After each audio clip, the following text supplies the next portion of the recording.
अस्सलाम वालेकुम। मैं तुम्हारी खैरियत मालूम करना चाह रहा था, कैसी हो तुम? बहुत शुक्रिया, ठीक हूँ अब। बल्कि मुझे समझ नहीं आ रहा था कि मैं तुम्हारा कल रात के लिए कैसे शुक्रिया अदा करूँ। बहुत शुक्रिया तुम्हारा। ऐसा मत कहो। मगर उस कर्ज का क्या होगा जो तुम्हारा मुझ पर है? सब भूल जाते हैं दोस्तों में कैसा कर्ज। चलो ठीक है। तुम्हें पता है उस घर में ही शायद कुछ था। भाई भी बहुत जल्दी आ गए थे वहां से। वो भी बहुत उदास थे, बिल्कुल तुम्हारी तरह। अब कुछ पूछा तो नहीं मैंने, मगर मैं समझ गया था। क्यों, क्या हुआ? चैंग का तो पता है तुम्हें, जरूर उसने कोई हरकत की होगी उस हसीन गुड़िया के साथ। हाँ, ये तो सही कहा। चलो तुम कम से कम मेरी इस बात से हंसी तो सही।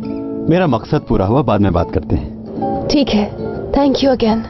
अरे तुम थैंक यू क्यों बोल रही हो? मुझे फिर से डायलॉग बोलना पड़ेगा कि दोस्तों के बीच no sorry no thanks. Okay, phone रखता हूँ। Good bye, take care. Hayat, कितना अच्छा दोस्त है ना तुम्हारा, बहुत साथ दिया इसने। हाँ, दुरुक बहुत ही। वो बंदर भी कल रात दरअसल पार्टी से जल्दी वापस आ गया और थोड़ा अपसेट भी था वो। अच्छा, लेकिन वो जल्दी क्यों आ गया? रात एक बार फिर इसका झगड़ा हुआ होगा।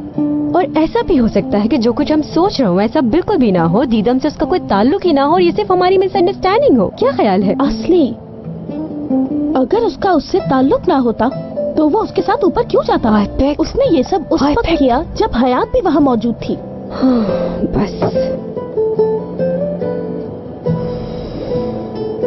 मुझे माफ करना, मैंने उदास कर दिया तुम्हें। मैं क्यों उदास होंगी? जो होना था वो तो हो गया, अब क्या कर सकते हैं। और वैसे भी हम दोनों का कोई रिश्ता थोड़ी था, वो तो बस मेरा बॉस है।